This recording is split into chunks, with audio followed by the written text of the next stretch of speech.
presenters today. First of all, my name is Walter Reed, currently with Eco Engineering as a sales director covering the Southeast. As our first speaker, we'll have George Buchanan. George is the founder and CEO of 2KB Energy Services. George has been in the industry over 20 years, very experienced. He's currently has an MBA from, Georgia State University and a BS in Electrical Engineering from Florida A&M. Following George will be Melissa Hargrove. Melissa is the president and CEO of Harhan. She has over 18 years of experience in the industry, and she's her projects that she implemented with her leadership has saved the state, local government, and local government entities more than $150 million in utility and operation costs.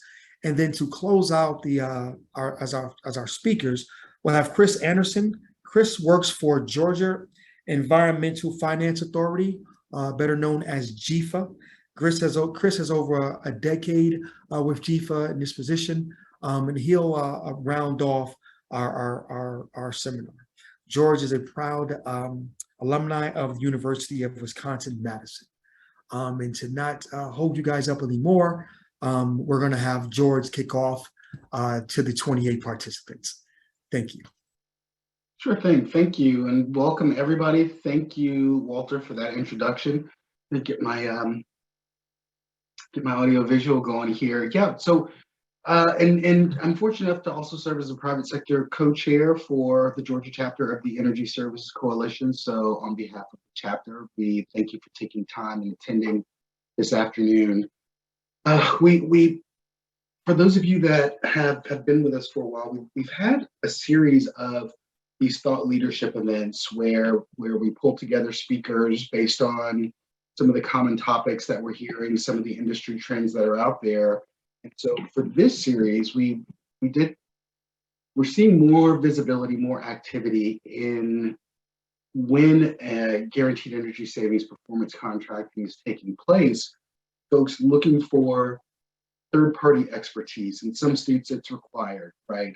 In other states, folks are really entities, public sector organizations are looking for assistance, welcoming this notion of bringing in third parties to support their performance contracts and in flow and delivery and all the elements of it here, which I'll touch on in a second. And so we, as a chapter, said, well, why don't we pull down some information or pull together some information and share that today as part of, as Walter mentioned, our thought leadership series. Both Walter and Melissa also serve on the executive committee for the Georgia chapter here. So I would thank them for their leadership, as well as Tim Van Horn, who's probably out there somewhere. Thanks, Tim, as well. So today's objectives, as you see here, I'm going to talk about, and many of us, of course, many of us in attendance here are familiar with performance contracts, so I won't spend a lot of time there, but just talk about some definitions of guaranteed energy savings performance contracting, as well as owner's representative overview. Owner's representative being the MUSH market industry title of that third-party support, where those of you that work in the federal space, you'll be more familiar with the term Project Facilitator. So I may use one or both of those terms, owner's representative, Project Facilitator. They're interchangeable. From there, we talk about through the solicitation and selection, or excuse me, from the solicitation and selection and through pre-construction activities, talk about some of the things that elements of those steps of the process and where and how third-party support really engages with the owner team and engages with the ESCO team to help support successful delivery, maintain flow of the project, keep track of schedules. So that's what we'll talk about for each of those phases that are shown there below. So getting right into it here. Again, this sort of remedial performance contracting is a contract vehicle by which an owner of a portfolio of facilities, or even a single facility for that matter, can obtain energy efficiency and capital improvement measures with no capital outlay. Certainly in the MUSH market, in most cases, this involves, we'll say, a public sector entity financing the improvements, paying for those improvements as part of a design, build, and schedule values construction project, and then repaying that financing from the guaranteed energy savings from the energy services contractor throughout the repayment period. See some of the phases of the project there on the right-hand side of your screen. Some of the other elements here, performance contracting being a means of procurement, whereby entities, again, are able to obtain a large amount of a wide-ranging list of energy conservation measures, operational measures under one contract vehicle, right? You're going to have electrical work and lighting and motors, et cetera. You're going to have mechanical work in your HVAC measures. I'm seeing a note that the slides aren't showing up. Walter, are you seeing the slides? I was just about to send you an email. The slides are not showing. Well, you should have interrupted me. You all got me. Yeah, no, that's right. Yeah, slides aren't showing, Joe. Bear with me here. I'm not sure how that happened. Right, share screen. Oh, that makes sense. There we go. Okay, thank you for that. Sorry about that. Means of procurement, again, you're able to capture or implement a wide range of contracting types. All right, there's the note still not showing. Walter, the slides are there now? It is showing. Yes, it is showing. Great, thank you. As I mentioned before, performance contracting is a means of obtaining capital improvements and energy efficiency improvements with no capital outlay. Performance contracting is supposed to be at minimum a zero-sum transaction, right? The entity gets all new stuff, doesn't pay for any of that stuff until, or doesn't pay out of pocket for any of that stuff beyond the energy savings that are achieved as part of the project. The performance contract produces documented reductions in energy and water consumption. So an organization that is interested in hitting some target through the guarantee, through the ongoing measurement and verification services, that entity is going to be able to report these documented reductions. Performance contracting creates long-term partnership between technical advisors within the ESCOs and the organization to continue meeting and exceeding energy efficiency sustainability goals. These projects can promote cultural change, right? So we're going to move from standard operations toward, hey, listen, we really need to be efficient. One, because we know we've got this financing payment that's out there that needs to be met from energy savings, but also we want to take advantage of future opportunities for further energy efficiency and sustainability. Provides professional development opportunities. You're going to have, again, a wide range of technologies installed as part of these programs. And in some cases, many cases, most cases, there will be training required for existing staff, so we're able to move the needle on staff proficiency. And finally, economic stimulus. These projects, as many of you know, can be in the millions of dollars. And so what you are looking at is years of capital planning, capital improvements pulled into a relatively short construction period, which should create plenty of opportunities for the local contracting community. Now, so what is an owner's representative or project facilitator? This is a group that comes in and provides that subject matter expertise, similar to the way in which the ESCOs have been doing this for decades. Your owner's representative has experience with these types of projects for longer periods of time than do the folks on the staff of the entity, which may be doing this project, using this type of contract vehicle once, right? In their entire history of the organization, they're going to do this once or twice. The folks bring that additional expertise. bandwidth and capabilities. Oftentimes there are a number of, and we'll get into some of these steps here in a moment, there are a number of decisions that need to be made, documents that need to be reviewed, RFIs you've got to respond to, work requests that have to be responded to. This type of activity during the investment grade audit and construction period can really overwhelm some organizations. And so your third-party support team is going to help with that. They're going to administer protocols, right? So if the organization and the ESCO, if the client and the ESCO agree that we're going to communicate on the record in these ways, your third-party representative is going to make sure that those rules are being upheld. Transparency for both sides, right? I mean, giving the ESCO the maximum amount of visibility into the client space is going to help them deliver a better project. Giving the client a greater amount of transparency into the inner workings of the ESCO's pricing schedules, design techniques is going to help them have comfort. Maintaining all schedules and timelines, and finally, being that advocate for mutual accountability. Everyone wants to see a good project done. The client needs it. The ESCO's looking to have a good reference. The third-party support is just there to help everybody get what they want out of this work. Okay, so stepping into the different phases. For example, here we begin with development and selection. By development, I'm talking about assigning and preparing the team on the client side. Some considerations that the third-party support is going to bring in is, hey, is there enough awareness within the organization and engagement to ensure success?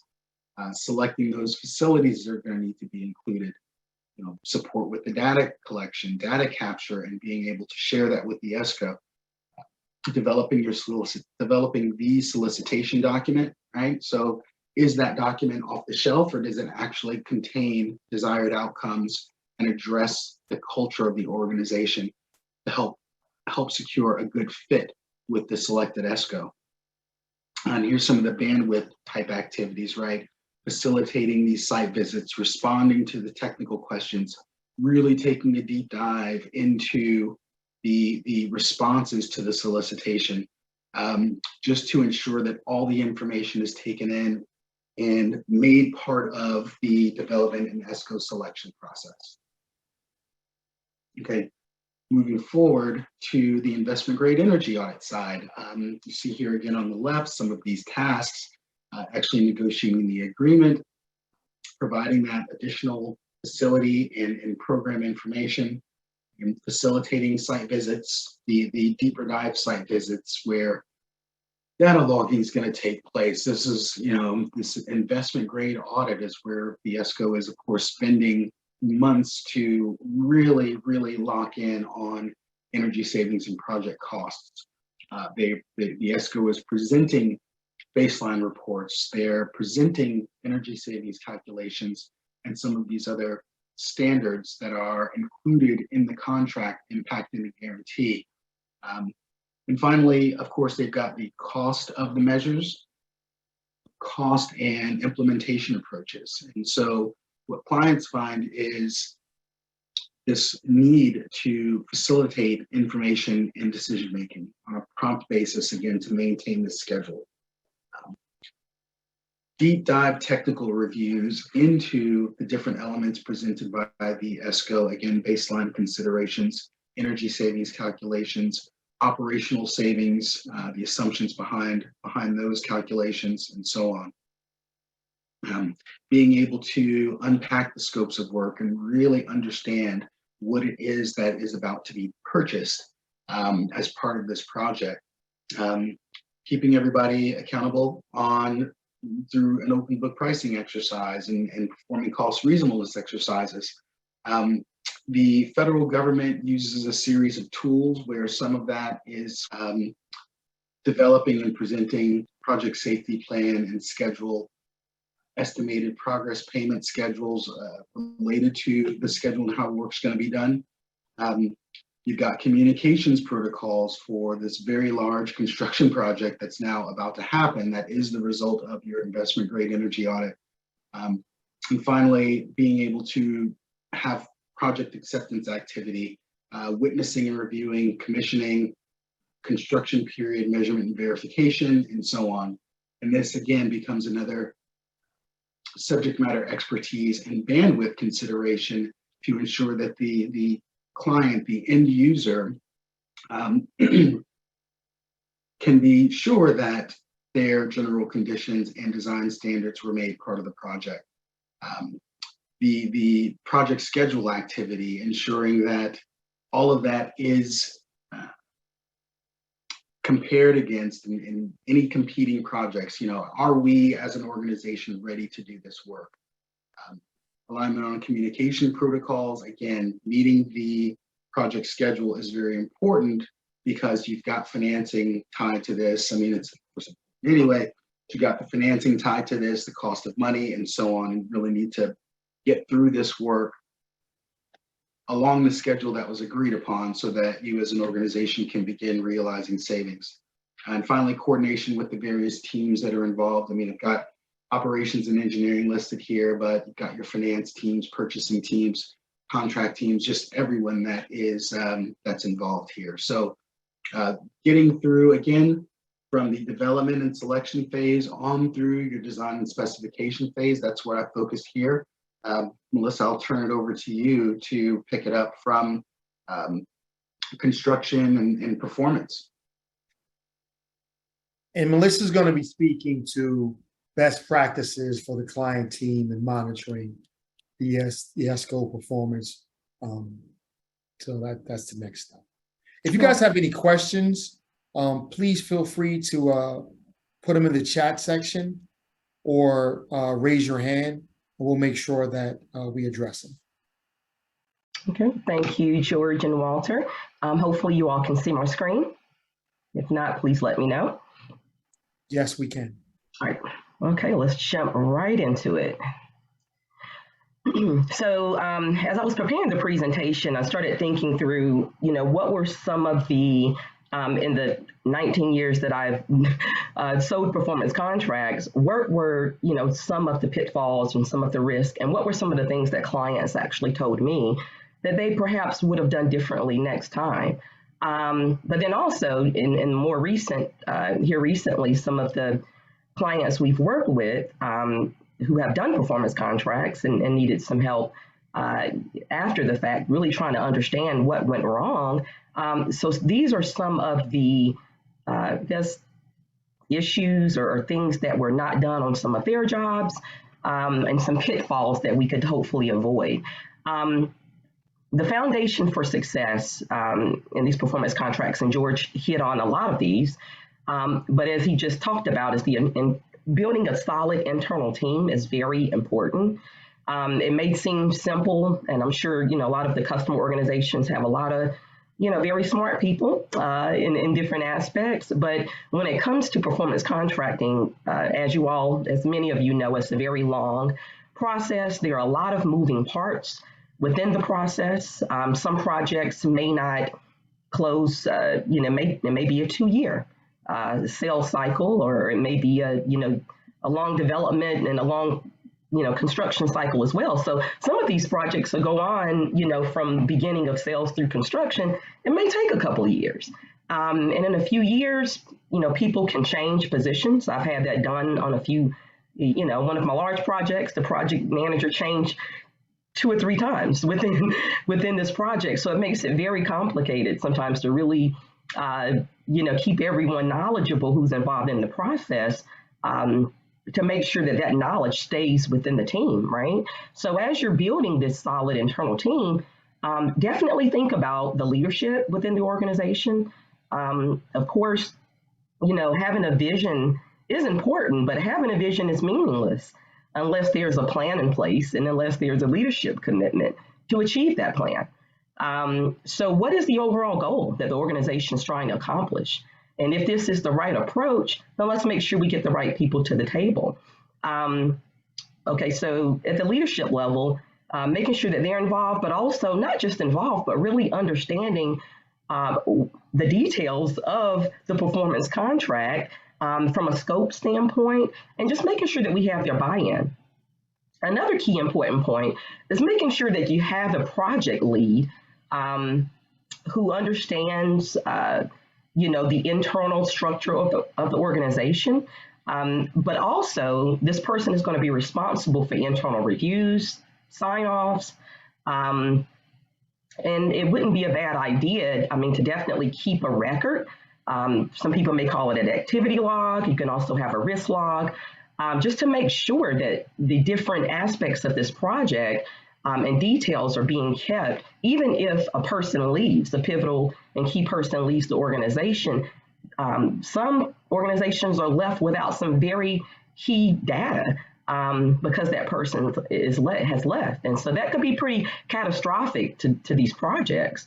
From a technical standpoint, as George mentioned, he mentioned a few different pieces of scope, but as you can imagine, when you're integrating multiple pieces of scope together, it can become very complex. You have different vendors who are involved typically. So having someone within the customer's organization who understand the technical aspects of the project, at least to a certain point, would be extremely helpful. And a lot of times I've seen customers involve technical individuals at a high level, but they may not involve someone that's at a lower level, at a department level. But that person may have key aspects of the key knowledge that could be pivotal. And should be participating in these meetings. So a good idea for this would be maybe to create some sort of matrix of your internal team, their specific skill sets, and then as it pertains to the scope of work, so you actually know where your gap is and how you can potentially fill that gap, right? And also another important key point, there are different parts of the project that may integrate between different departments. Could be a project, but with some water opportunity. So IT may need to get involved. So you need to really make sure that you have the right people on your team. I can't stress that enough from an internal standpoint. Legal and contractual, I think that's totally a given. Financial as well, and procurement. Another key point is making sure that you establish a strong set of criteria for success. This includes the evaluation criteria for the ESCOs, but it also includes, in my opinion, a second set of success criteria that basically stems from past energy performance contracts. There have been quite a few of these projects done now over the years, so I don't think there lacks, customers as far as that you all could reach out to of a similar size or who have done a similar project in the past. I've done that with some of my customers, did a university project a few years ago. I went back to another university, sat down with them, and actually, orchestrated a meeting between them so that they could understand what were some of the pitfalls that they experienced during this process. What are some of the things that they should have asked the ESCO that they didn't, right? So anytime that something is new to you, to me, it's always best to, of course, involve an owner's rep, but also talk to customers who've done this before, really understand, what were some of the best practices? What were some of the risks that developed? What would you have done differently if you could do it again? And what would you avoid, right? So that's very important. And it seems like a given, but you'll be surprised people that don't do this, don't do it enough, right? But sometimes it's knowing what questions to ask. And that's why I think an owner's representative could be very helpful from that standpoint. The RFP evaluation criteria, we did touch on this some, but one key aspect here, because I've heard a recent customer of ours mention this, they actually gave credit to the ESCO as being a large brand name, but so they thought, well, we didn't quite, and we thought we could trust them, so to speak, because they knew the brand name. That's a large mistake. You definitely need to understand who is on that team. It's not about, and people move around in the ESCO world more than they do, I believe, in probably the government world. So definitely make sure you're evaluating the team, the members on that team, looking at their resumes, understanding what projects they actually worked on, reaching out to that customer, understanding who their experience was really with. Was it with that individual or was it with someone that left the ESCO already? So you really have to be thorough when it comes to these projects and asking the right questions and making sure that you're evaluating the people on the individual on the team. And that is one thing that your owner's rep would be very influential, being that we have the experience and have done this for a number of years. Another key foundation is the mechanism for implementation, for your implementation success, excuse me. A key thing here would be to develop a hierarchy of known risk. As I mentioned earlier, reaching out to former customers, the state, GFA. I think Chris is a great resource. I reach out to him quite a bit. So use those resources. The Energy Services Coalition, we're definitely here for you all. But talk to us, talk to the industry experts to understand, what are some of the risks that could potentially go wrong, right? And these risks could be technical, could be legal, could be procurement, but making sure you understand the different aspects of the scopes of work and putting together a hierarchy on these known risks based on that particular scope or technology, because you want to make sure that you're evaluating a similar project. A similar sized city could have had a successful experience, but theirs could not have been technically as complex as yours. So you want to make sure that that you definitely understand all the risks, or at least the known risk, and putting together a hierarchy around those.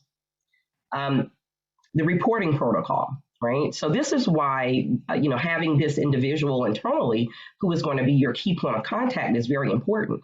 They're going to keep up with this activity or risk log, if you will, update it, report, monitor it to make sure that we are, addressing these risks and kind of being ahead of things before we get there, right?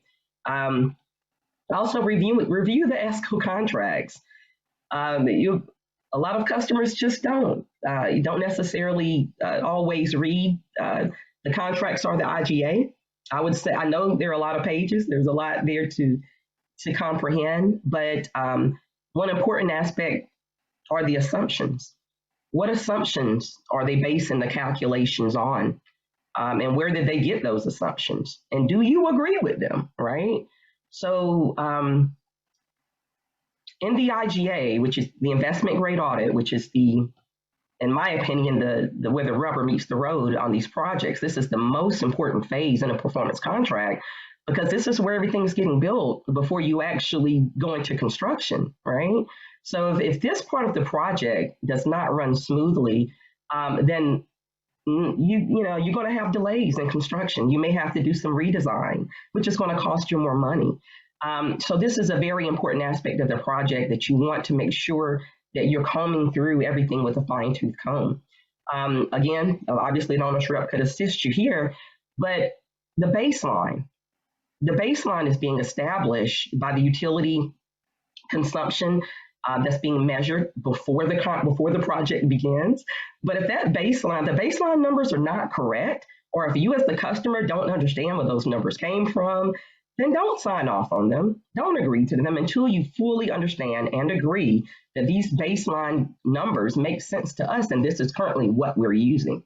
Because this is how your measurement and verification, this is where the baseline for that is going to come from. So that's extremely important, okay? And I talked about the assumptions already, because those calculations and the baseline is based on a set of assumptions, and you want to make sure that you're understanding those. George mentioned the industry standards. You want to make sure that the assumptions are based on industry standards, and you want to understand what industry standards are being used, right? I mentioned the tracking log a few times. Very important, again, because these projects are very long. They involve a lot of moving parts. You want to make sure that every meeting that you're having with your owner's rep, with your ESCO, that you're recording all of the meetings and the outcome of every piece of activity as you're going through this process, okay? And the construction timeline, as he mentioned, is extremely important because that's where the financing's tied in. You certainly don't want to run over budget or go beyond schedule, because again, that's your money that's being eat into at that time. So And as far as the project implementation and performance period, this is where you're going to do some periodic monitoring of the work process. And even after construction, this is where, commissioning is very important, and post measurements are very important, because you want to make sure that the installation of equipment meets the performance specifications, right? And so all of these, the specifications, the design requirements, all of that is going to be ironed out during that investment grade audit. So you want to make sure that you understand M&V during that investment grade audit. There should be some training between you and your team, and really understanding why you're using certain M&V for certain pieces of scope. So again, we can't iterate enough just how important it is to have a third party or professional engineer, an owner's rep, to make sure that they're combing through everything as it pertains to the baseline. And that actually wraps up my portion. I don't know if there's any questions, if you want to keep going here, George, but next, Chris is going to come from GFA and give us an update on the state. Thank you all. Just let everyone know, so far we have 31 participants, which is a pretty good number, especially since this is a holiday weekend coming in. And we really appreciate you taking the time out today to join us. Chris, if you're ready, you feel free to take over. All right. Thank you. I think Melissa and George really hit on a lot of excellent points. And I'm going to just kind of build on that for a minute or two and then give an update from the state side. And again, my name is Chris Anderson. I'm the Energy Resources Director at the Georgia Environmental Authority, otherwise known as GFA. We are the state's energy office and the entity that is in charge of the performance contracting program for state agencies, state universities, and colleges. So thanks everyone for being on the call. I think a couple of the biggest things that I've learned over the years, and I don't have as much experience as George and Melissa, but I've been around this from the state about a decade now, and that leadership is really important from the start of these projects. I know Melissa just really dug into that, but it just can't be emphasized enough that leadership buy-in has to be there early on. There's no point to going down through months and months and months of project development and procurement if your entity's leadership isn't on board from the earliest stages. Otherwise, you just really risk wasting a lot of time, frankly. So, and that includes your finance, your legal folks, all the way up, your facilities managers, all the way up through your, executive functions at your particular organization. And it also includes the people who are doing the work in the buildings that you're looking at for a project, whether you're a university and you've got, research buildings that you're looking at, and you have academics and researchers in those buildings. Facilities are going to be affected. They're a key part of that too. So, it can't just happen in a vacuum within an institution. And it shouldn't just happen in a vacuum, at your institution either. I mean, I think there are a lot of best practices to share, and we can help facilitate that knowledge sharing in those discussions, whether you're a state agency or a local government within the state. I'm happy to help connect folks and let people talk. I mean, you should compare notes with your peers and learn as well. So I think that's really critically important. So another thing, speaking more from the state side, I'd encourage you to reach out to us if you are with a state government entity and you're considering this. Reach out to us very early in the process. You have to work through the state's process, which includes working through GFA and ultimately going to the Georgia State Finance and Investment Commission. And that's something that we really don't want to wait till you are about to, you want to put out an RFP. We would like to engage earlier so we can provide some assistance so that we can make sure that we can get you through the process as efficiently as we can and get those approvals that we need. And so that frankly, we don't surprise anyone by showing up with an application from an entity that is ready to put out an RFP, but hasn't socialized it among the people who really need to be there at the front end.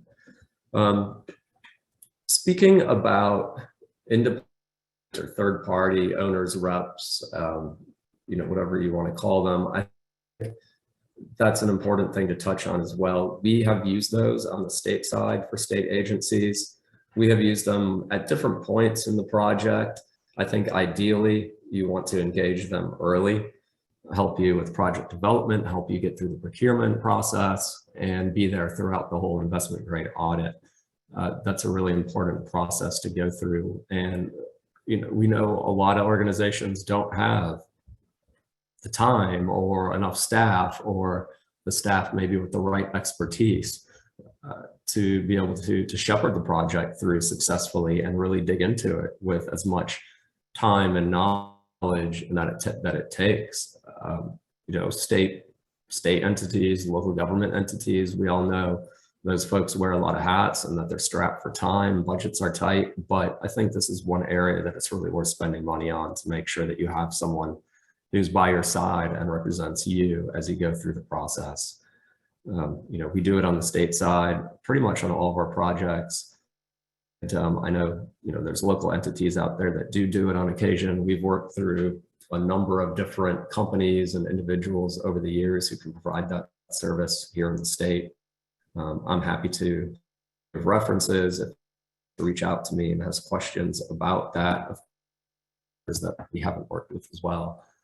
So that's something that we're also, I know I've brought it up before and we've been a bit behind on it, but it's something that I really want to get soon before the end of this calendar year, and that's to launch help for local governments to help provide assistance for procuring a third-party rep or owner's rep for your project. That's an interest we have in our organization because we don't have in-house technical assistance depth who can walk you through the whole project and be there for all of your meetings and all of your reviews and things. So I'm happy to talk to folks further about that online. We're at the early stages of that, but again, that's something that I'm serious about now, and with some increased funding that we have coming as well, I think we can move forward with that.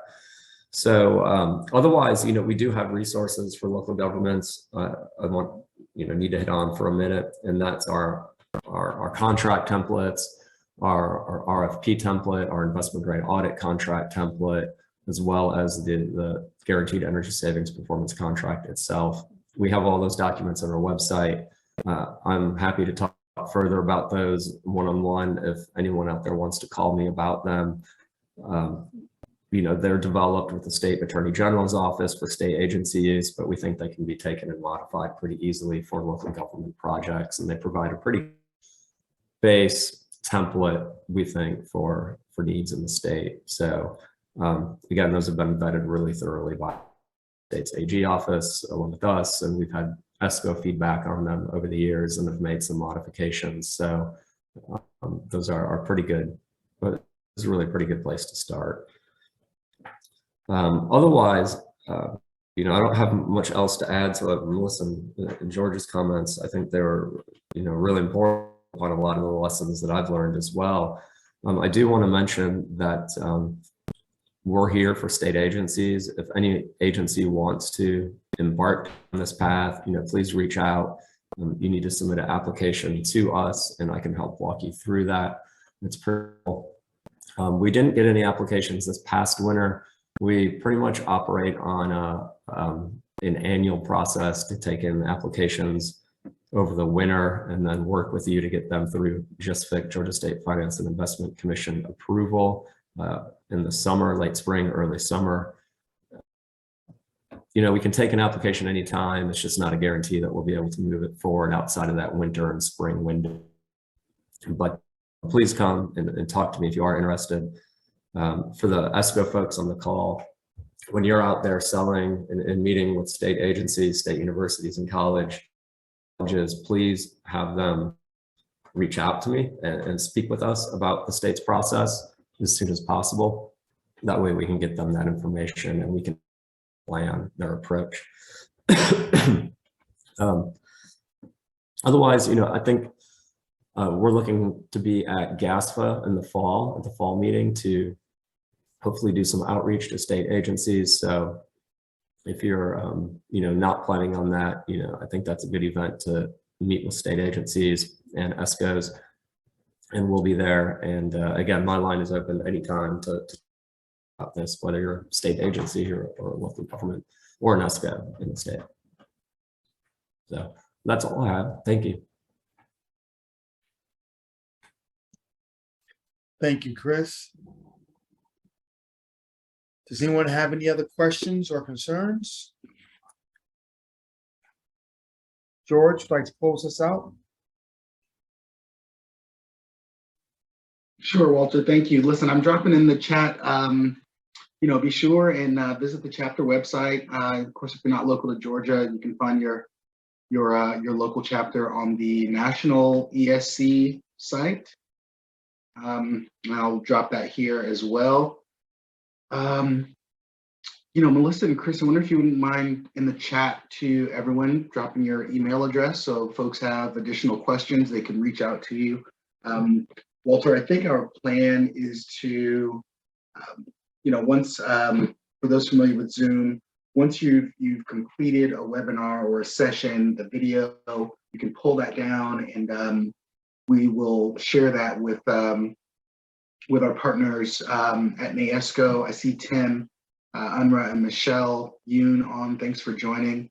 We can, of course, also share with the national organization. Dub Taylor's made time to join us. Thank you for being here, Dub.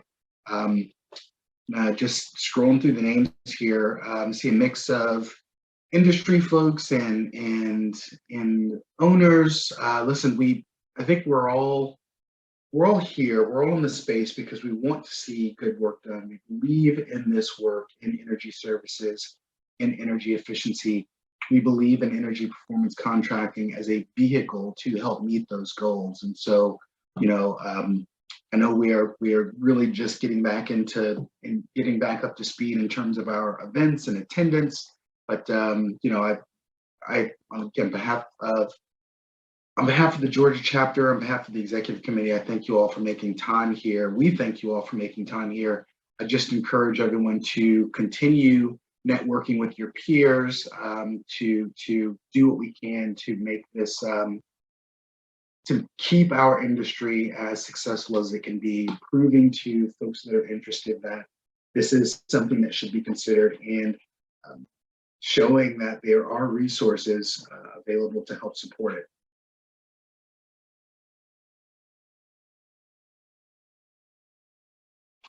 Walter, did we lose you? Am I doing the wrap up? Thank you, George. We really appreciate your leadership here at the ESC Atlanta chapter. Thank you all for joining us today. Hopefully you found it to be informative. As George mentioned, if there's any questions or concern, please feel free to reach out to Melissa, George, or Chris. And enjoy your Independence Day weekend. Thank you. Right. Thanks, everyone. Goodbye. Thanks, everyone. Be safe.